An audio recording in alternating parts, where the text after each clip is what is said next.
Buenas tardes, noches. Bueno, vamos a tener una continuación de lo del tema de ayer.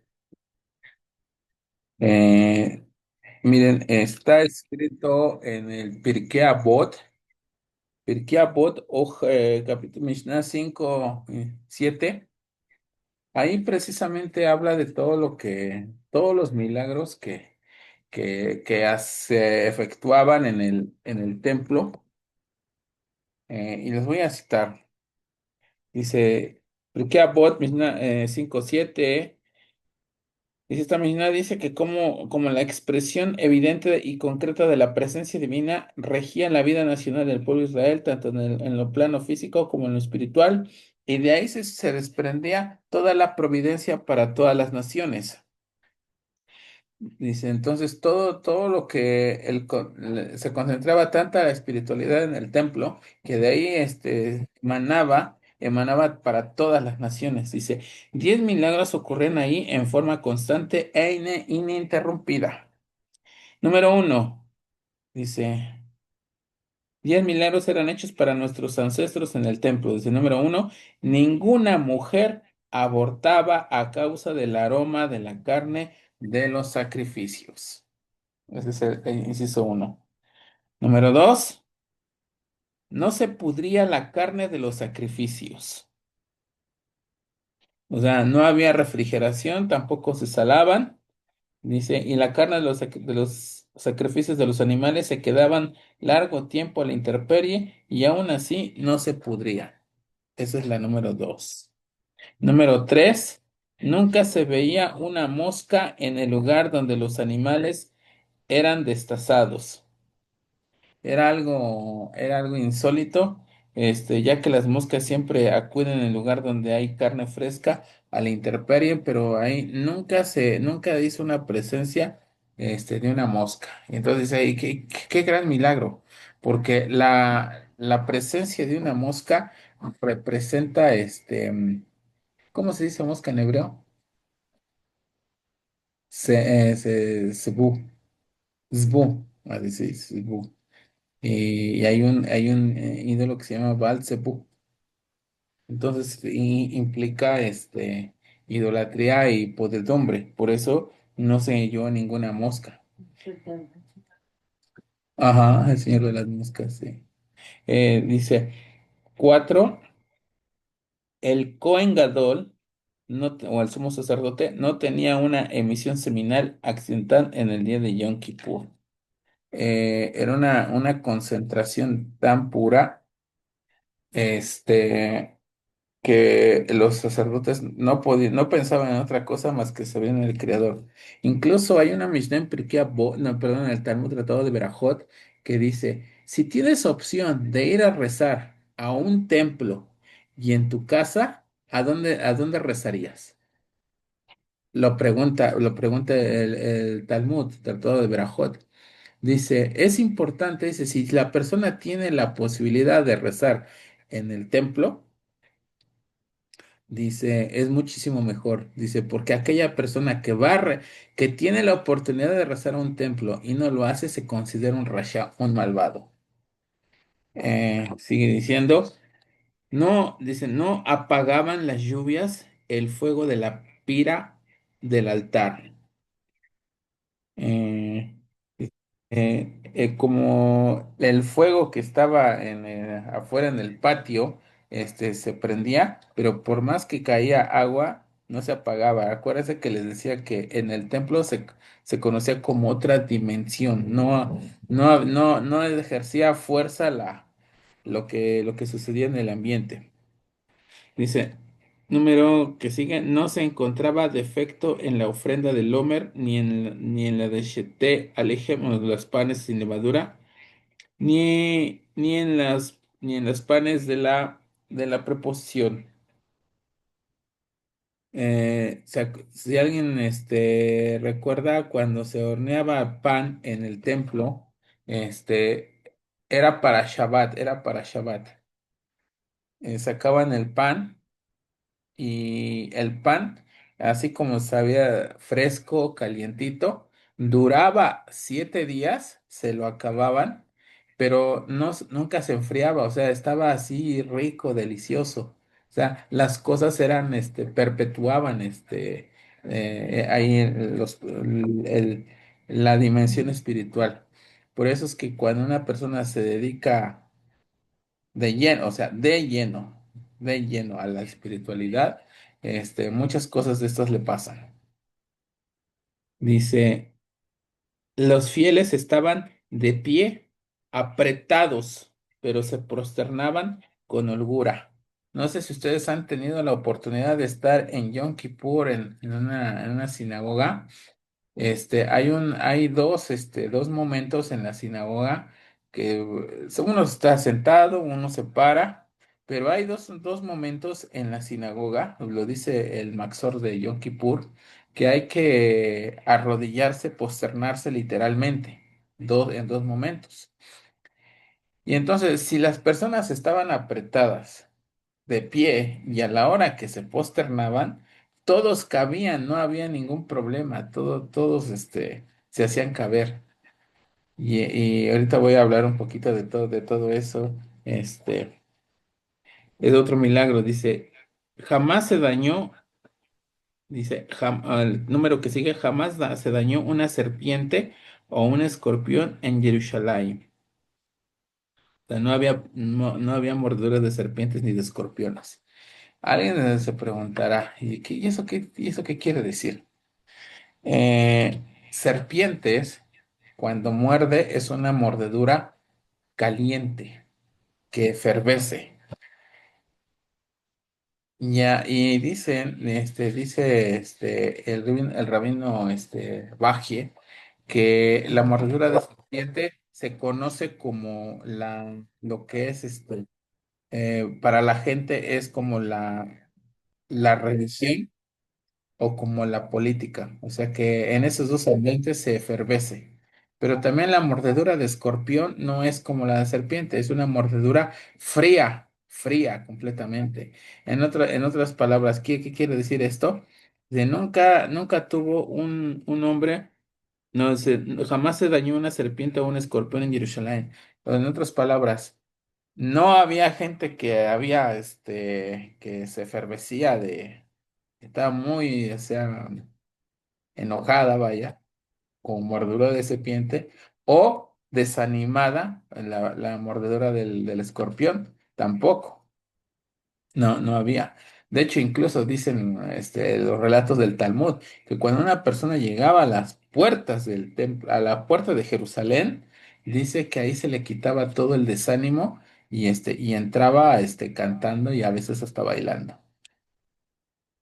Y dice, número 10 y nunca tuvo un hombre que decir a su compañero, no hay lugar para que no resida en Jerusalén. O sea, todo esto surgía en Jerusalén. Ahora, ¿por qué decido todo esto? Porque una vez, cuando el templo se destruyó, hay dos referencias acerca del templo. Hay muchas, pero estas son, como que ahorita van a escuchar esta parte. ¿Ustedes recuerdan cuando en Bereshit capítulo 1 dice, y creó Dios la gran luminaria para que iluminara a la tierra, y se llamó Sol, y después y a la otra luminaria la llamó Luna, dice, y el firmamento. Ahora, ¿eso qué quiere decir con esto?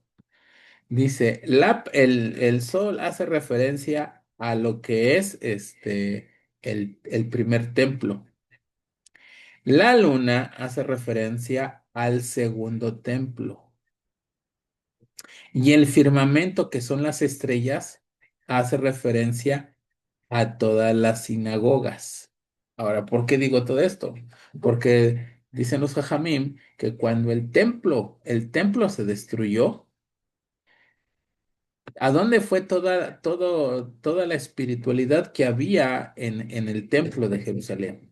A dónde se fue? Entonces dice que todas las chispas que salieron de la destrucción del templo cayeron en todas partes del mundo. Y eso se conoce hoy como las sinagogas. Por eso es que tener un Bet Knesset, una sinagoga, ahora es como parte del templo. Ahora, fíjense que esto, yo entiendo que hay muchas referencias que a lo mejor la gente ya tiene bien metido, pero ahorita van a escuchar algo diferente que va a ser algo revolucionario. Eh, ok, dice. ¿Dónde? Dice, mencionamos que en el Bet Knesset, o sea, que es la sinagoga, mantiene su santidad incluso luego de ser destruido, pero la santidad en el monte Sinaí sigue intacta. Dice, la santidad del Bet Knesset es la misma que la de la Bet Hamikdash, o sea, la santidad que estaba en el templo de Jerusalén, lo están en las sinagogas. Por eso es que se llama llamado Mikdash Meat, o sea, un pequeño santuario, un pequeño Mikdash. Y está prohibido destruir cualquier parte del Bet HaMikdash y quien llegara a hacerlo infringía una prohibición. Ahora, esta es una pregunta aquí de la Gemara. La Gemara explica el siguiente versículo, que está en Isaías, Yeshayahu 55:6. ¿Qué dice Isaías 55:6? No sé si a quién está conectada. ¿No está Jessica? No, no está. Michelle, ¿tú sabes qué dice Isaías 55:6?